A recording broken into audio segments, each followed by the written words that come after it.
The moment a lot of people have been waiting for has finally arrived as its favorite form of Pennywise, the dancing clown, makes its official appearance, and boy, it did not disappoint. This episode was filled with many surprises, from Hank's mystery woman reveal to the woman's name being revealed and what that means moving forward. We see Rose and the children of Matern get payback for what they did to Taylour. Speaking of payback, it gets its payback on Halloran for what he did in episode 3, and he loses control of his shine. With all that being said, it is time to take a spin on the pole and sing along with the clown and unpack everything this episode had to offer. Full spoilers ahead. We kick things off right where we left off with Dick Halloran. He's gotten what he's needed from Taylour on the location of the pillars to containing it. Now we can see that Taylour is in rough shape and needs medical attention, while Hanlon wants and needs to know what just happened. Now Shaw gets confirmation from Halloran about what they were looking for, as it's time for Hanlon to get his answers. Meanwhile, over at the hospital, we see Marge is getting medical attention on her eye. And what's interesting here is that despite everything, Lily is here for her, and she wasn't taken away to the asylum this time around. Now, whether people believe Marge's story or not, she's made one thing clear: Lily wasn't responsible for her injuries. Now, even though Marge has finally experienced the terrors of it firsthand and has cleared Lily's name, she's still too afraid to admit the whole truth. Now we watch as he apologizes to Lily for not being there for her earlier and dismissing her warnings. Afraid of it coming back, Lily assures her that if it does, she won't be alone.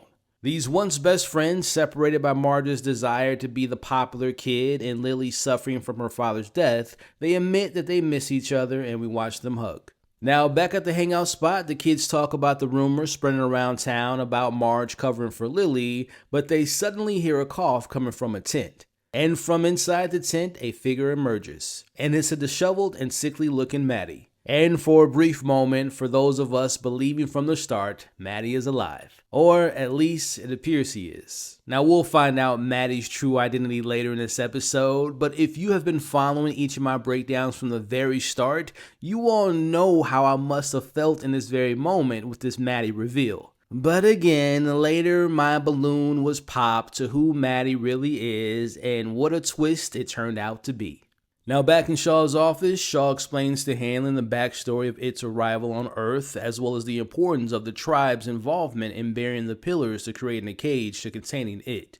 Now he goes on to explain Taylor's involvement with being a part of the secret order that were dedicated to keeping it locked up for the last 400 years. It's also here that Shaw finally says his actual plans out loud, and that's to reduce the size of the cage it has been locked in and to contain it, or as Hanlon says, to capture it. 29 Neibolt Street is the target that Shaw will send Hanlon and Fuller and a team to secure those 13 pillars to bring in the Cold War to an end. Now before anything happens, Hanlon tells Shaw that his first priority is to assure his family's safety and moving them into the base immediately. Now back with the kids, Maddie shares the details of where he's been this whole time. He claims that he was trapped beneath the town, down the sewers with the clown. He explains it kept some people alive, feeding off of their fears. He managed to escape by slipping away when it was sleeping during the day. Now notice the graphic and disturbing details here by Maddie as he tells them that he witnessed Teddy getting his brains eaten out while Susie bled out after getting her arm bitten off. As far as Phil, Maddie says that Phil is still alive, but he's not able to speak or move. The others want to involve the police, but Maddie's terrified. He'll rather face the horrors in the sewers than go back to his father. Now again, we'll discuss Maddie's reveal more in depth later, but the implications of his home life, his father, and what the show might be suggesting about abuse. It makes me wonder if we'll ever get the full truth about what happened at Maddie's home, or if his home life is just a dark suggestion that fades into the background of his Derry trauma. Now we cut to a meeting with the Secret Order, or as they call themselves, the Children of Matern. They're discussing past cycles of its terror back in 1908 and 1935, comparing the death tolls. The good news is the deaths are lower than previous years, and its current cycle is winding down. Now it's here that we get some very important details from the character by the name of John. He mentions that it sheds and leaves a discharge that has tainted Derry's groundwater. Now, this would explain why some of the townspeople act the way they do, because the water is contaminated by it, but this also explains what's going to happen to Halloran later in this episode, but also goes back to a scene that we later see in the future in It Chapter 2. Now, John also notes the heightened aggression within the town, referring to what they call the augury. This being the one last bloody event that marks the end of its cycle before there's actually peace and quiet for the next 27 years. Now, it's also here in this scene that Rose learns that Tanya was taken. Now, by definition, augury means a sign of what will happen in the future, an omen. Now, we've spoken to these auguries before as it relates to major events in Derry's history. For example, the Ironworks explosion or the Bradley massacre, all hinted at in the opening credits of this show. Now, based on my theories and also the trailers that we've seen of the show so far, it's safe to assume that the major events this season will be what happens at the Black Spot, which I do have a new theory I'm going to be sharing with you all later on that. And also going back to the trailers, there seems to be some massive fire at a school dance coming, and eventually we will be seeing the mist that will be consuming all of Derry. Now, speaking of the aggression of Derry, back at the police station, we see Hank is being aggressively boarded onto a bus that's headed to Shawshank. We see Charlotte's in the crowd, and she wants to speak to him as the real chaos erupts when Phil and Susie's father breaks through the barrier as he has a gun in his hand attempting to kill Hank, but he's eventually stopped.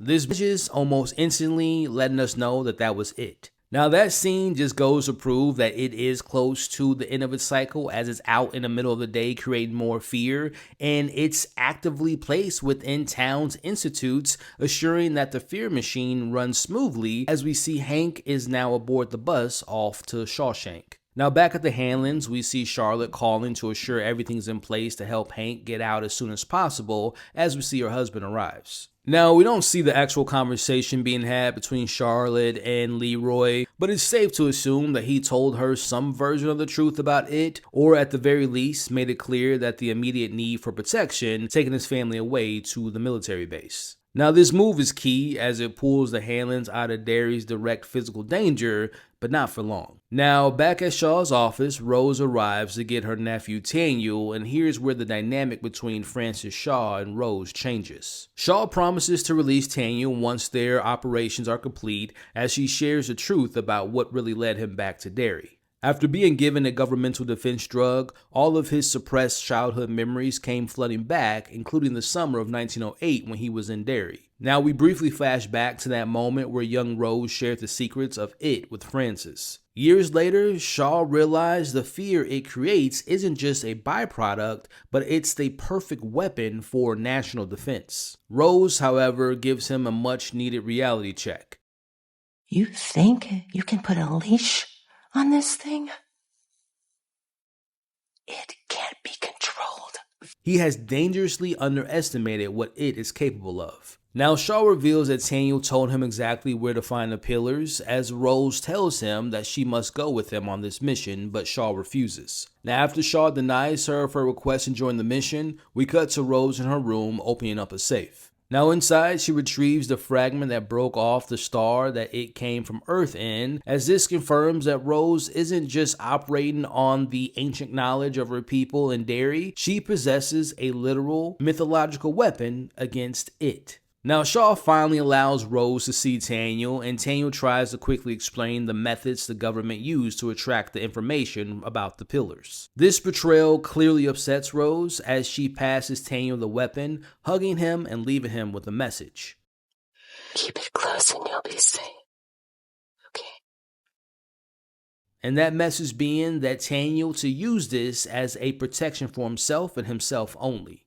They hurt her family, so she assures the soldiers are set up to die. This is payback and a lesson to Shaw about staying away from the forces he doesn't understand. Meanwhile, Lily pays a visit to her friend to tell her about Maddie, and this is where we get confirmation about who her friend really is. It's here that my theory about Stan Kersh's wife being Lily's friend, making her Mrs. Kersh, who we met disguised as her in It Chapter 2. We see that Stan, who appeared to be this old nice guy in the meat shop with Charlotte, isn't so nice. We see Stan seems to be verbally abusive, demanding that his steak be perfect, painting this picture of a potentially abusive relationship, which may be the reason to what we find out about Mrs. Kersh later in this episode. Now, Mrs. Kersh urges to get the cops involved and makes Lily promise her that she won't go in the sewers to save Phil. Now, it's interesting to see how her tone here is drastically different from the previous conversations she's had so far with Lily in this season.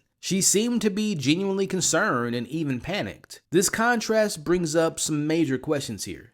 Were all the previous conversations actually it disguised as her, or is it just now that things are just getting too dangerous that she just wants to make sure that Lily is safe? Now, I made a video last week discussing the mid-season trailer that revealed a wig and a photo album with the kid and Bob Gray. Now, in that video, and I'm sticking with my theory that Mrs. Kersh is the child clown from episode 3 and acting as the daughter of Pennywise, but this very conversation that she had with Lily kind of complicates things.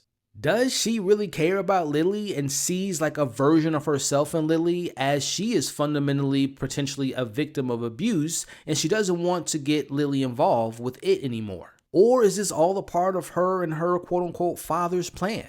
Maybe it's a situation that it can control her at points, and when she's not controlled by it, it seems like scenes like we just saw and what we see later in this episode is when she's back to her normal self. Now, back on the base, we see Will convinces Charlotte to let him go on a walk, but he's immediately headed back to Derry to join his friends in the sewers. Meanwhile, Charlotte sees on the news that the bus headed to Shawshank crashed, leaving several dead bodies, but Hank managed to escape. Now, the news also reports that all residents of Derry are advised to stay away from Neibolt Street, now sealed under the lie of a gas leak as the soldiers arrive on their mission. Now, back with the kids, former Patty Cake member Marge joins the crew as Lily forces Maddie to take them to where they can find Phil, or else they'll drag him to the police. Lily's confident that her mommy little helper pills will protect them. She gives her friends a pep talk about being an anchor or a lifeboat, accepting the chance of being eaten in the sewers by it to save Phil, as we see Will joins them. Now at the house, we watch the team led by Fuller and Hanlon enter the house into the sewers with their orders, unaware of the horrors that await them. But remember, gentlemen, you'll be in enemy territory. Whatever form this enemy takes, it will use your own personal fears against you. Don't freeze. Don't trust it. If you see something that by any rational measure should not be down there, shoot it. Be vigilant. Stay safe. And secure the assets. Now, as they make their way in the sewers, we see Dick Halloran hears the whispers of his grandmother as he takes a big step into the water, and it's here that he's transported into a haunting memory where we see his grandmother warning him that someone is coming for him again. Now, this scene reminded me of when we saw Bev was taken into the waters in It Chapter 2, and we saw Ben and Bill go after her, and we saw them overcoming their past fears. Now, this again ties back to what John said earlier in the episode about how it leaves discharge that has gotten to the groundwater. That explains the effects that we're seeing here with Halloran, but also what happens in the future with the Losers Club facing their own fears. Meanwhile, back with the other soldiers looking for Halloran, they hear something in the shadows. As it comes out, it is it taking the form of Uncle Sam and killing the two soldiers.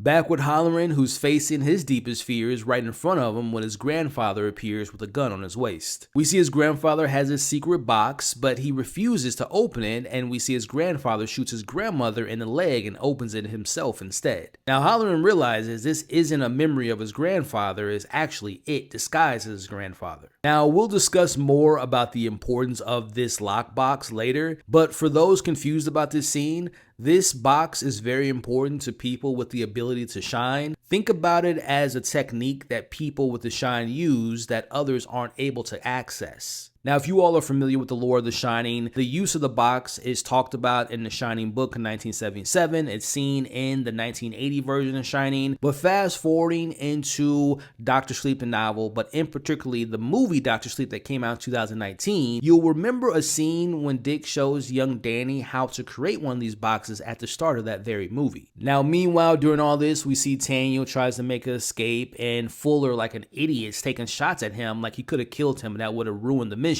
But luckily he doesn't hit him, but unfortunately for Tanyel, he drops the weapon in the water while running away, a mistake that will actually prove to save someone else's life a little bit later. Now, we see the kids outside the sewer entrance, but before entering, they take the pills as Maddie leads the way. Now, as they walk through the sewers, we see the effects of the pills kick in and causes them to feeling disoriented and loopy, but you notice the only one that's not affected is Maddie. Now we catch up with Russo and Hanlon, who are lost in the sewers, and Russo is getting nervous. Now as they move along in the sewers, we see Leroy hears his wife scream his name, and she comes up from the shadows and tells him that she wants to go home, but she quickly changes. It's it. As it is running at him, we see he shoots his wife in the head, as Fuller instructed him to do this because he told them before the mission began, shoot and kill anything that doesn't belong in the sewers. Remember this detail about shooting and killing anything that doesn't belong in the sewers for what's going to happen in a scene coming up soon. Now back with the kids, they arrive at the dead end led by Maddie, as it appears that the effects of the pills have worn off. Now, all of a sudden, the bodies come up to the surface, and it's the bodies of Teddy, Susie, and Phil, who isn't alive like Maddie said, and eventually they actually see Maddie's dead body pop up as well. Now, speaking of Maddie, he starts singing a song about a clown, and the back of his head begins to crack open, most likely how he ended up dying from that mutant baby from episode 1 cracking the back of his head, as we see sharp teeth and a mouth emerges from his head. This is one of the most impressive moments of this entire episode, but also the entire season so far. As we see Maddie spins and spins around a pole, and the moment we have all been waiting for happens, as its favorite form appears, and that is the form of Pennywise, the dancing clown, making his grand entrance. As they run away as fast as they can, we see Lily trips and falls and gets left behind. Now, as the kids run for their lives, Leroy sees his son running towards him and screaming his name, and he's thinking that this is another trick created by it, but this time it's real because Russo sees the kids as well, but again, Leroy thinks it's fake as he takes a shot at his own son. Now, luckily for Will, but unfortunately for Russo, he steps in front of the gun and takes a shot in his chest and tells Leroy to leave and make it count before he dies. Now, a moment of criticism here for me. I wanted to have an emotional reaction to Russo dying, but it landed like a wet blanket for me. Now, obviously, there's only so much time we can spend with characters like someone like Russo, and we saw some scenes from him and Leroy, them joking around. We understand that they have a brotherhood, and we saw Leroy and him fighting those masked men back in episode 1. But I do wish there were maybe 1 or 2 more scenes of Russo, maybe a scene with him and Will, like him being like his uncle essentially. And if we would have gotten those scenes, to me, it really would have made this death have a more emotional impact. But again, his death didn't really hit for me, as I believe the show intended it to be in this moment. Now, back with Lily, she is lost in the sewers, and she hits another dead end as Pennywise finds her and taunts her for not saving Maddie and thanks her for bringing the kids to the sewers. Well, so sad you couldn't save old Maddie boy. Tasty, tasty Maddie boy. As Pennywise gets closer, it changes into her pickled-faced father as Pennywise goes for the kill before in this moment, one being the turtle on her bracelet, again, that being a good luck charm, but also this leads directly into number 2, and that is the weapon that Taylour dropped just happened to be by her foot as Pennywise freezes and suddenly walks away. Lily takes the weapon and holds it up as it's glowing as she's starting to realize this is what scared Pennywise away. This moment sets the stage for the kids to potentially use this weapon against it in future battles. Now back with Mrs. Kersh, we find Hank in her back seat as he instructs her to drive away, and it's in this moment that we're led to believe that this is their first time ever meeting each other. But now in the woods, we watch as they kiss and hug, making another one of my theories come true, and that is Mrs. Kersh was the woman that Hank was with, the white married woman. Again, based on how her husband was treating her earlier, it's not hard to imagine why she's having an affair despite it being with the black man in the 60s. Now, this is important. Hank says that something attacked the bus and he couldn't make out what exactly it was. Now, the police are obviously looking for him as he tells her that he knows someone who can help them in this situation. Now, the question is, what was that something that attacked the bus and only left Hank alive?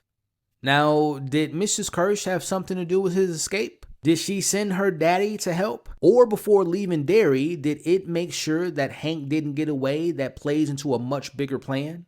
Remember the big event that we spoke about earlier. What if it, who knows things from the future because of its cosmic abilities, purposefully let Hank go, and here's where my theory about the black spot comes into play. They're going to have Hank hiding out in a spot that Shaw gave Dick Halloran, aka the black spot. We know that the people in town and Derry are upset. They're going to end up finding where Hank is. They're going to torch up the place, and this being one of the bloodbaths it creates, and Hank and many others are going to die in that fire.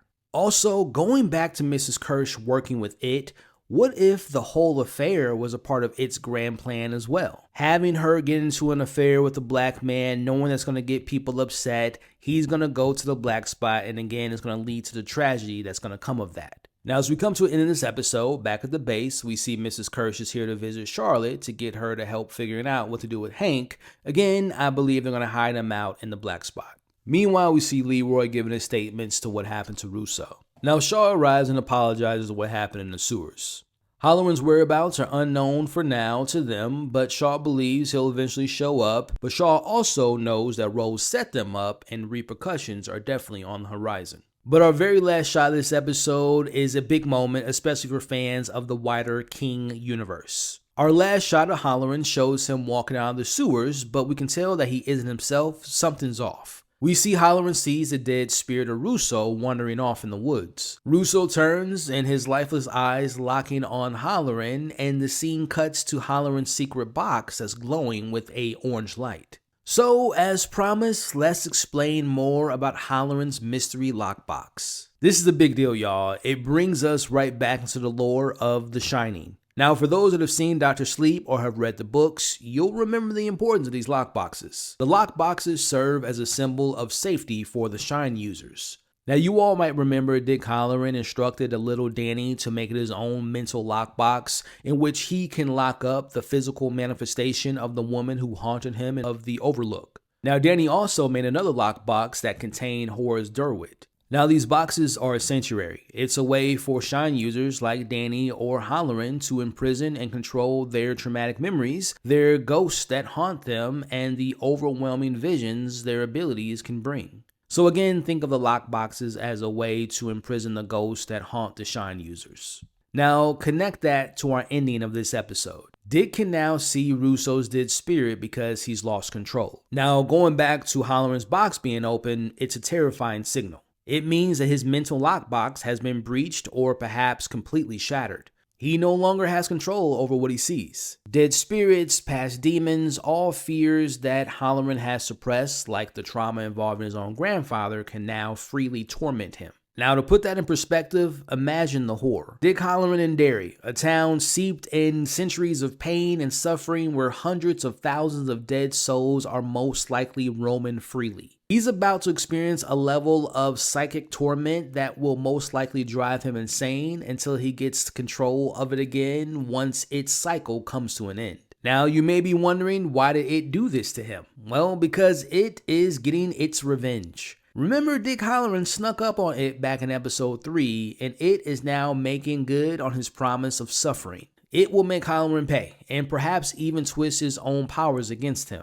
What a great setup for episodes to come for the rest of the season between Dick Halloran and it. So overall, what an incredible episode. I'm torn right now between what's my favorite. This episode, episode 2, episode 1, they're my top 3 episodes thus far. Now, as far as this episode highlights goes, from the Maddie reveal, though heartbreaking, finally puts to end the theories that Maddie and Phil might still be alive, emphasizing the grim reality of its true terrors. We finally got the confirmation of Hank's affair being with Mrs. Kersh, solidifying her connections to it as absolutely being key to the unfolding tragedies to come. We have the fear going on in Derry right now, and we got some backstory about the groundwater and how we know that it sheds and affects the water and affects people, and we know how that affected Halloran, and we know it affects people in the future like the Losers Club. We have the hunt going on for Hank right now, which is only amplifying more of the fear going on in Derry. We have the children of Matern are now firmly on the government's radar and adding even more layers to the escalating conflicts. But let's be honest, the biggest highlight is the return of Bill Skarsgård as Pennywise the Dancing Clown. How amazing was it to finally see him again?